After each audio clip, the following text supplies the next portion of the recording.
Greetings and God bless. I'm just taking a look at my old notes and I'm just sharing it here in case anybody might find it interesting. And these are just notes from maybe up to like maybe 2015, 2017 until maybe uh, 2021, maybe.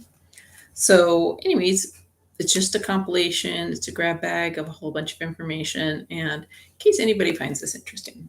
So, there's a Native American saying called, or where it's said, listen or your tongue will keep thee deaf. Just thought that was interesting. And this is an interesting quote. So this is from a journal, probably maybe 2016, or even earlier, maybe 2013, 14.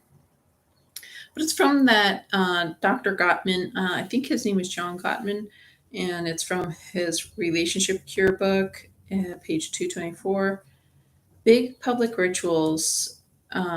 So regarding in big public rituals, we ask for and receive the emotional backing of our community. I just think that's kind of an interesting comment considering current events the past couple of years. Ritual can help us stay connected despite our conflicts. Um, so that's an interesting thing. There's another book about it was about ADD, or just something like it, and it's called The Queen of Distraction by Terry Matten, I think. Life is too short to spend it being uncomfortable. I thought that was a cool quote.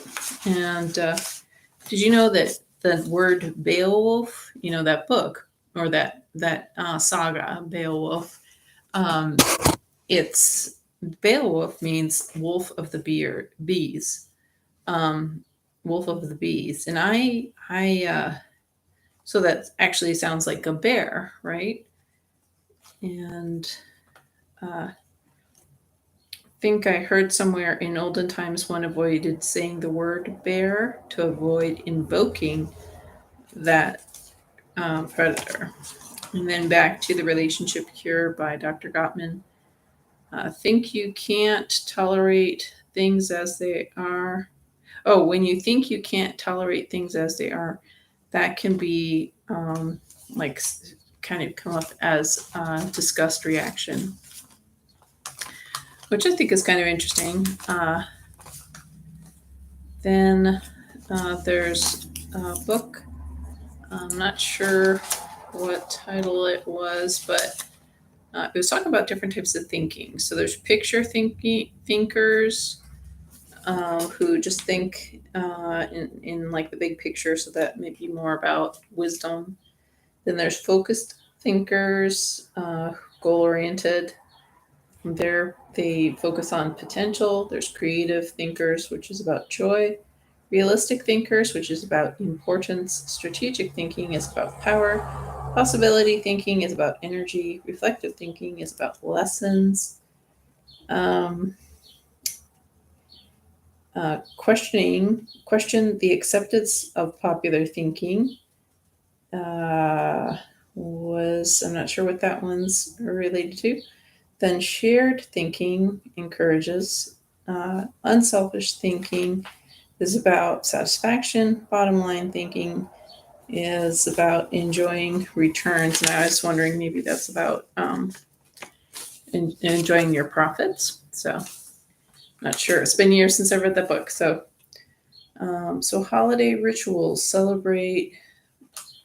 celebration becomes a vehicle for groups to express feelings of solidarity and affection. So that's again from The Relationship Cure by Dr. Gottman. And it's interesting in this book, Liberal Fascism. It's called Liberal Fascism. Hitler, I guess like the cult of Hitlerism was against traditional Judeo Christian values. And the left was equivalent to revolution and change from classical liberal traditional values. Reactionary Marxist terminology defines those who want to return to monarchy, restore God, crown, and market. So that was a reactionary. So I don't know a whole lot about Marxism, but that was kind of an interesting look, that book, Liberal Fascism, which I don't remember anything other than those notes.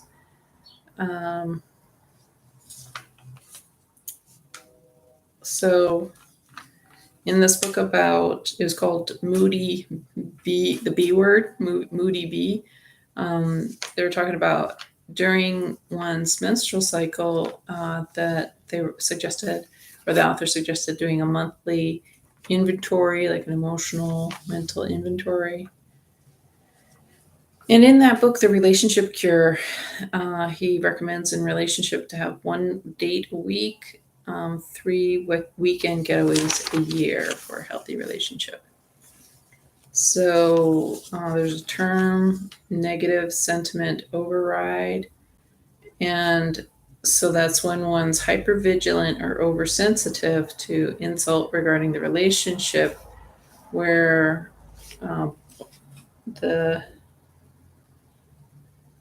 where bids are ignored or dismissed. So when somebody gaslights you, and you're like, hey, please stop stepping on my foot. Please stop stepping on my foot. And the person's like, oh, just deal with it. It's not so bad. Other people have their foot stepped on. So when somebody's ignoring your reasonable request, that's called ignoring your bid. And so when somebody ignores you, gaslights you, then there's that reaction where you have negative sentiment override. So where you become vigilant because, if somebody's always stepping on your foot and they keep telling you you're silly for not wanting to have your foot stepped on, that creates this whole kind of effect in you. So let's look at psycho-cybernetics. So chronic frustration usually means that the goals we set for ourselves are unrealistic, or that the image we have of ourselves is inadequate, or both. And if you catch yourself insecure, goal setting is a solution. If there is no tension present, remaining in emotionally wounding situations, there's no disfiguring emotional scar left. Frustration is failure to be oneself, inhibited personality. The hardest thing about training is learning to stay focused. So I'm not sure.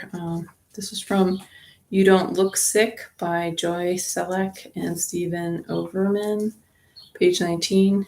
Doctor and I must be willing to treat each other with courtesy, see each other as unique, make our responses to each other as honest, informed, and respectful as we possibly can, and work together to build trust. So that was page 19. Page 14, I no longer... this is how to talk to somebody when they ask, when you're chronically ill and that's your whole job. This is something you can say is, I'm no longer employed. All I am now is a daytime sleeper. I'm a doctor appointment maker. I'm a housekeeper for 15 minutes before I collapse with fatigue. I'm a friend of 30 minutes until I'm confused and irritable and must retreat home. So it was just kind of some idea about how to describe yourself with chronic illness. On page 169-70, everything from now on requires a purposeful, realized intent. So each and every lifetime gave you information, experiences, and wisdom For this one, although you might have a library of experience of a master, it lies there until you actually believe you can use it. So this is a book about when I was kind of into the new age kind of stuff. So um, let's see what else. Calcium D-gluconate eliminates toxins and steroid hormones. N-acetyl-L-cysteine produces methyl mercury excretion. Alpha ketogluconate or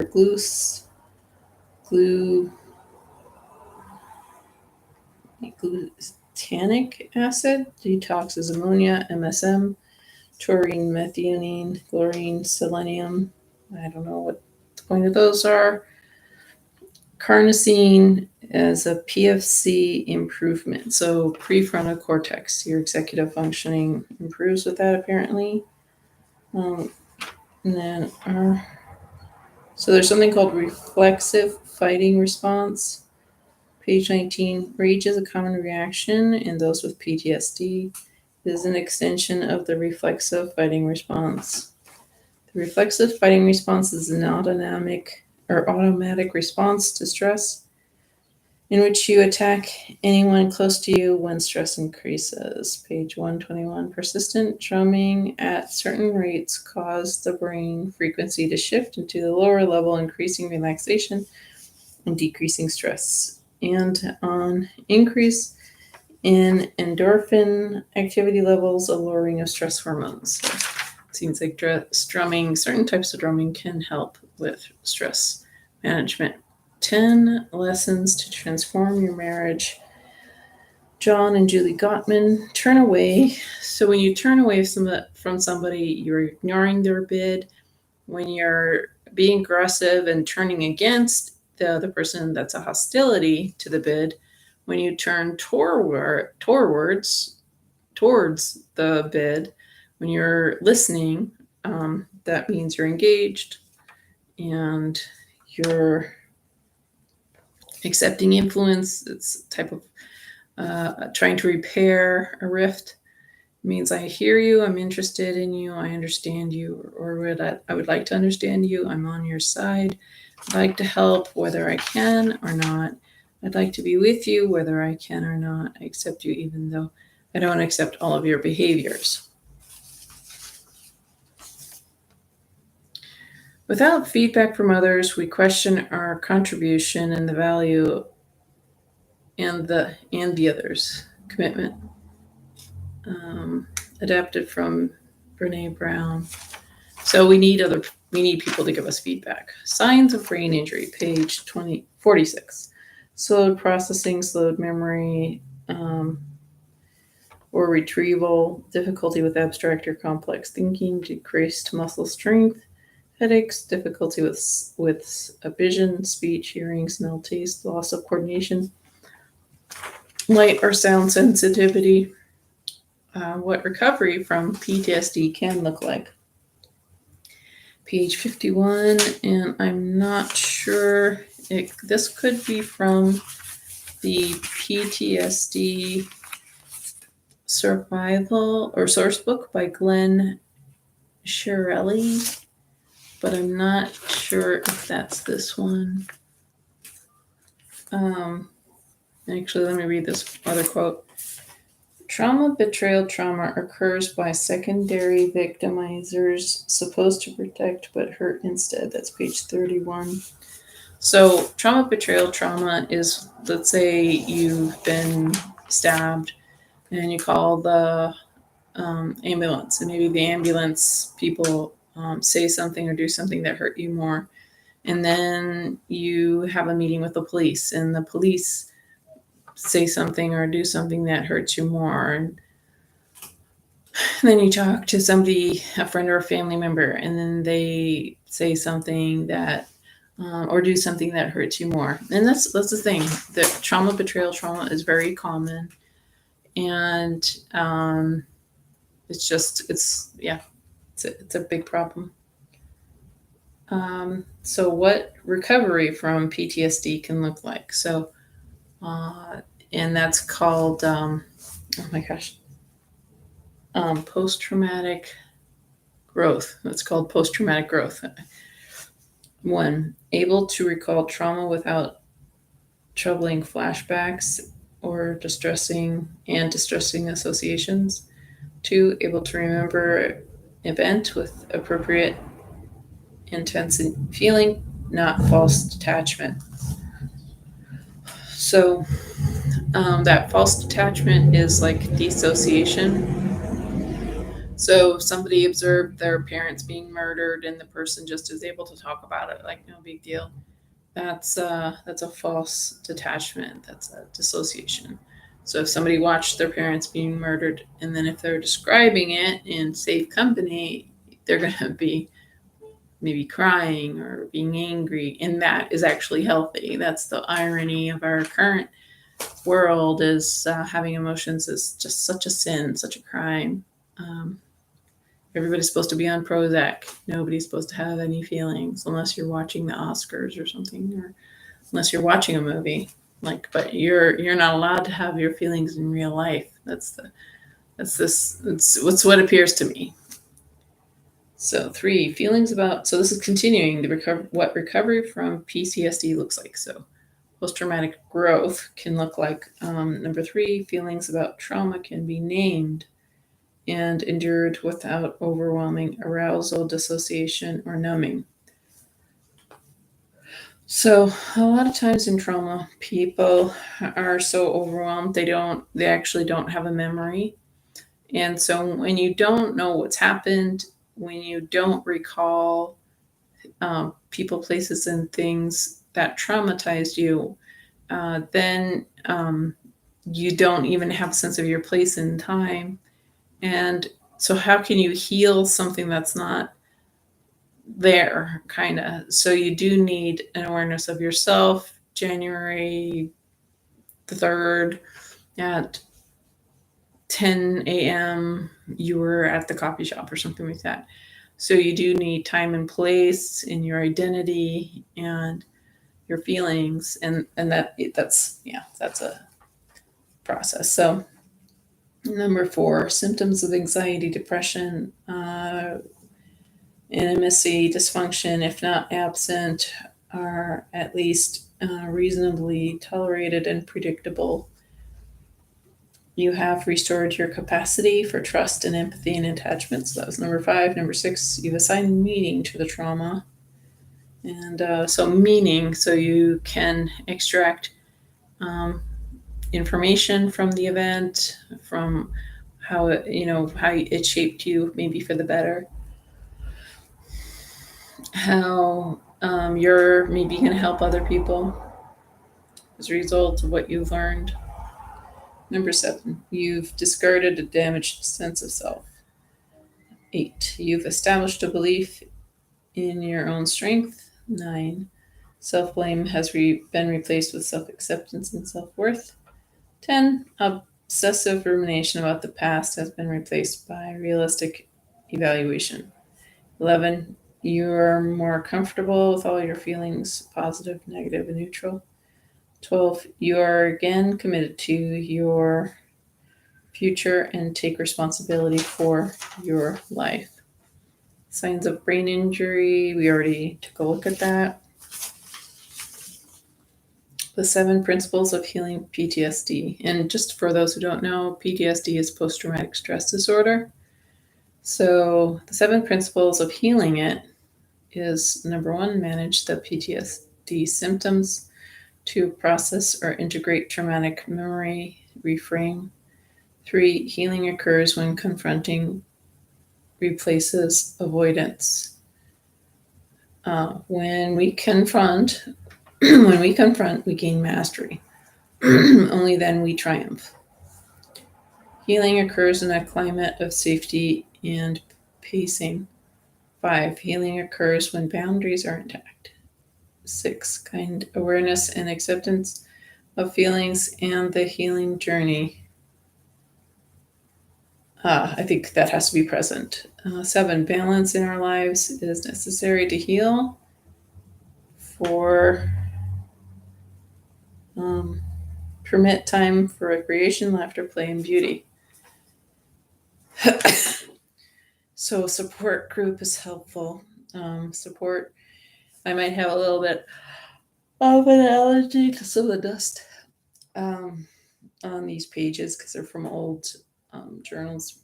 So the help, like groups, can be beneficial in PTSD recovery because they can help and feel a sense of belonging and counters that sense of alienation and estrangement that can happen with traumatic events.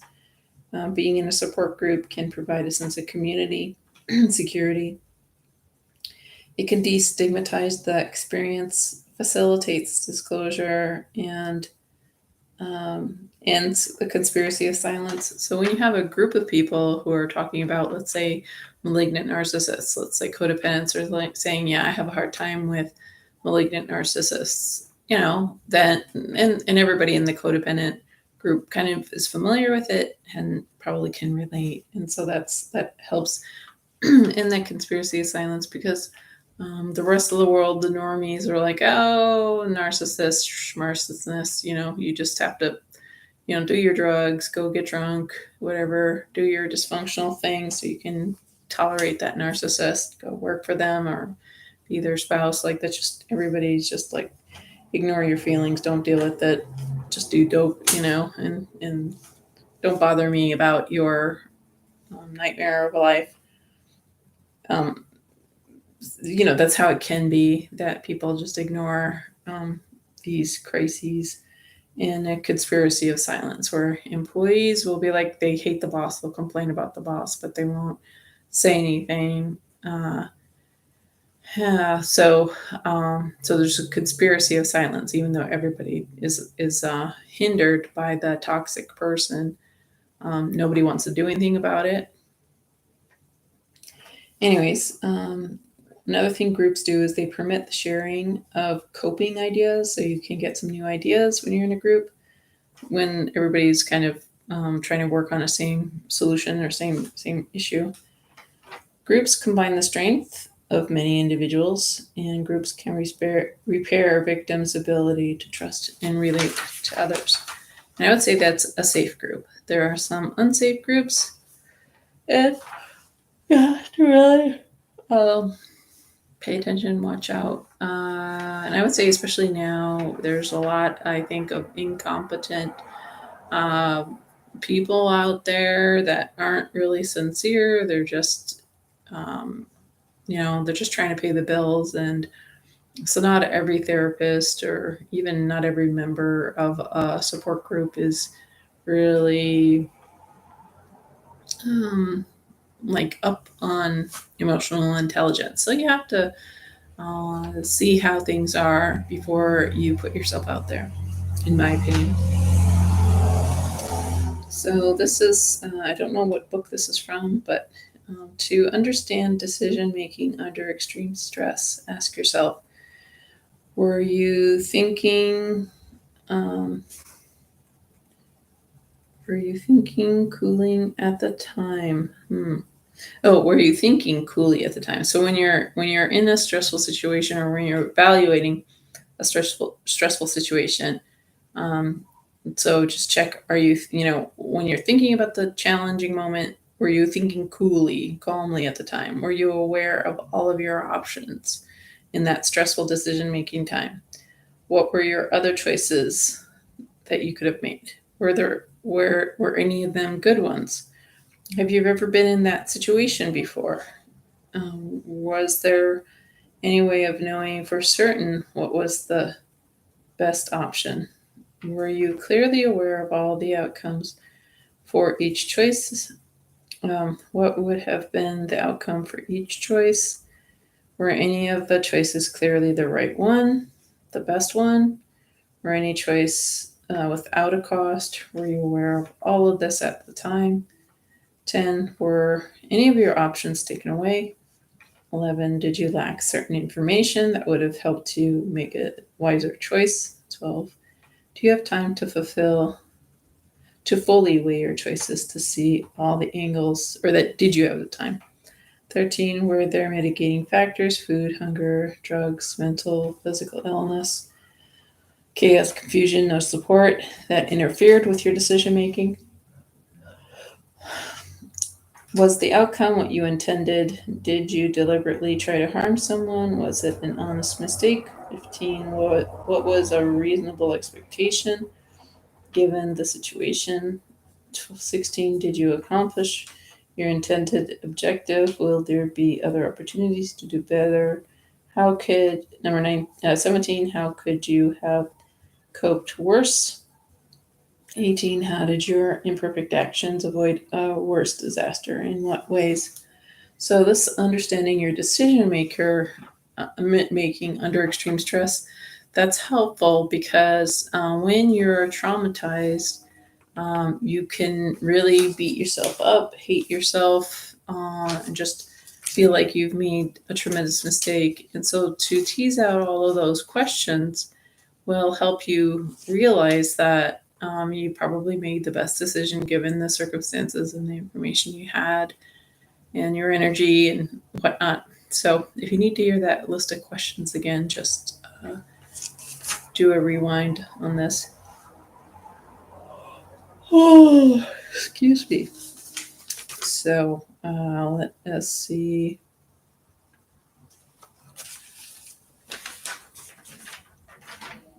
Okay, I don't know what book this is. Dr. Don Catterall suggests most rituals generally contain 7 parts: the location, symbol, past, present, anticipated, future, has props, flowers, candles, photos, for personal support. So the ritual has support, verbal, hugs, food, helping.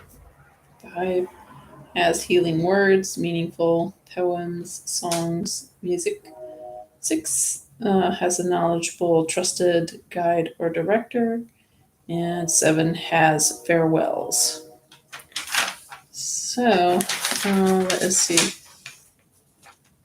Well, this is a continuation of that, how to deal with or how to evaluate your decision under extreme stress. So 19, how might you have responded better to create more of a sense of mastery and control? Did you know how to do that then? Was it reasonable to expect that then? And can you imagine yourself doing that now? Try imagining your ideal response in your head. See how it feels. 20, if this were your best friend who reacted as you did, how would you feel? What would you tell them? Could you understand their actions? Would you forgive them? How would you comfort them?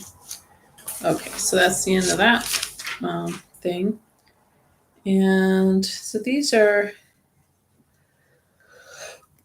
quotes from something called Recovery International. It's a kind of an affirmation type of support group thing, and they don't admit there's God, and so I think it's kind of, I just don't know about that. Like, because God's pretty obvious, and the lack of God is why people are suffering so much, it seems to me. Okay, so moral courage. I'm not sure. Moral courage. I don't know what that's supposed to mean, so I'm just gonna take that off. And if I'm going too slow, you can just put this on fast forward. So A Curious Mind from Brian Grazer. Latita Baldridge distinguishes between manners and etiquette. Manners are the basis for how we treat other people, born out of compassion, empathy, the golden rule. Manners make people feel welcome, comfortable, and respected. Etiquette is a set of techniques you use to have great manners. And this is interesting. Courtship is based upon give and take. So, good question is, what is a tool, however small, that I can use?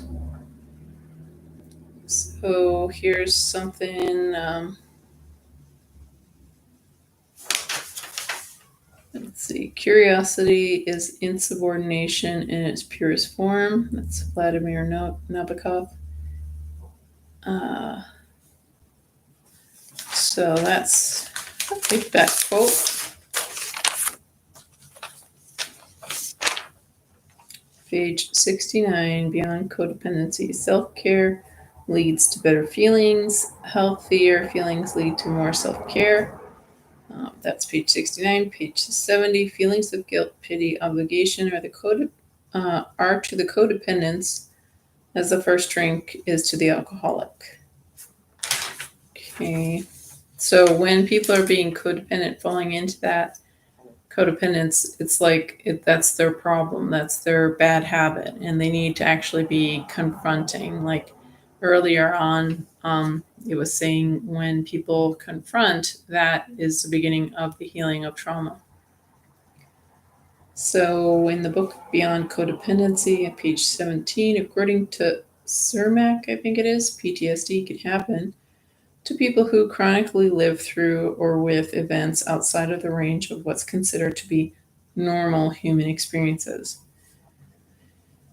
Let's see. Could survivor's guilt equal waiting for the other shoe to drop? This is a question I asked myself. Could survival guilt be a form of perfectionism, which I think makes sense as a possibility. I'm not sure how. Yeah, that's a good quote. Energy Tapping by Galco Vincenzi. Psychological reversals. Psychological reversals create negative or false beliefs, which is why people behave in ways that sabotage their lives. Bad behavior seems like the right thing to do. Does that seem to apply to anything? Page 62. An energy reversal blocks you from seeing solutions even when you have the knowledge, or it prevents you from implementing the solution even though you have the ability. So I think there's been a reversal that's been going on. Like in our world. Okay, so these are, it is by study of the little things we cultivate much happiness as possible. Samuel Johnson. And that's a quote I got from the book Better Than Before by Gretchen Rubin. She's a big Samuel Johnson fan. Okay, 12 steps for adult children. So this is page 35. Now, this is interesting. This definitely seems like, I mean, I'm not up on Catholicism, but it's kind of listing seven kind of things that you would think was a sin. Pride, greed, lust, dishonesty, gluttony, envy, laziness. Now, according to the King James Bible, I'm pretty sure that there's no list of, I don't think there's something called like deadly sins. So I think that's just, I don't know what to make of that. Like I have my concerns about 12-step, um, like Bill W. channeled Bartholomew or some monk when he wrote the big book. He literally channeled some monk, and Bill W. and his wife had a room dedicated to seances. So they were communing with spirits. They had a room dedicated to that. And that to me means something occult. That means something black magic-y. And who knows what else was behind like the rise of AA and how AA is now like it's a religious organization. It's totally religious, spiritual, and they lie, say that it's not, and then like people are forced, like federally, like if somebody gets put in jail or something, they're forced, if they have an addiction, they're forced to do a 12-step program, like by law, and that's that's a violation of the Constitution. Uh, I don't know a whole lot about it, but just seems like there's a lot of shady stuff that if AA was honest, it would not do those things or allow itself to be used the way it is. So anyway, let's see.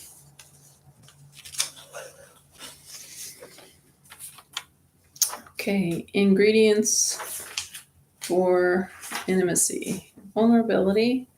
To what degree am I willing to let down barriers and allow the other person to affect my feelings? Understanding. Do I understand the other person by what she says or does? Empathy. To what degree, and I meant she or he, to what degree am I able to allow myself to feel what he or she feels? Compassion. Do I have a genuine concern for the issues that cause the other person concern? Respect. Do I treat the other person if, as if she or he has value? Trust. To what degree and on what level am I willing to let the other person gain access to the things about me that I don't want everybody to know? Acceptance. Am I okay the way I am? And is my partner? Honesty. To is this relationship built on truth, or are there games involved? Communication. Are we able to talk freely about issues that are important in the relationship? Do we know how to do it so we are understood and the relationship goes forward because of the sharing? Compatibility. To what degree do we like and dislike the same things? To what degree does it matter? We differ in certain attitudes and beliefs. Personal integrity. To what degree am I able to maintain myself as well as offer to the other person? Consideration. Am I mindful of the other person's needs as well as my own? And then this is from Adult Children of Alcoholics by Janet Granger Woititz, Woitatz. Page 39, having just wasn't fun. And page 52, ACOAs are extremely loyal, even in the face of evidence that the loyalty is undeserved. Since making a friend or a relationship is so difficult and so complicated, once the effort has been made, it is permanent. Page 65, a fully functional person knows how to handle conflict in a responsible manner. This includes how to confront, how to deal with, and how to resolve conflict. When you were growing up, problems were avoided, not resolved. Not wanting to confront reality is the biggest issue in an alcoholic home. So pertinent. Okay, page 115, not sure what book. Qualities prevalent in alcoholics: excessive dependency, irritability, inability to express emotions, low frustration tolerance, emotional immaturity, high-level anxiety in interpersonal relationships, low self-esteem, grandiosity, feelings of isolation, perfectionism, ambivalence towards authority, guilt. Page 117, the family responds to alcoholism with A, denial, B, protectiveness, pity, concern about the drinker, C, embarrassed, avoiding drinking occasions, D, shift in relationship, domination, takeover, self-absorptive activities, E, guilt, F, obsession, continual worry, G, fear, H, lying, I, false hope, disappointment, euphoria, J, confusion, K, sex problems, L, anger, M, lethargy, helplessness, self-pity, remorse. It's despair. Don't know if it ended there, but looks like we've been going on quite a while. I think this is a good start. Hopefully this might be of interest to somebody. And thanks for being there. God bless.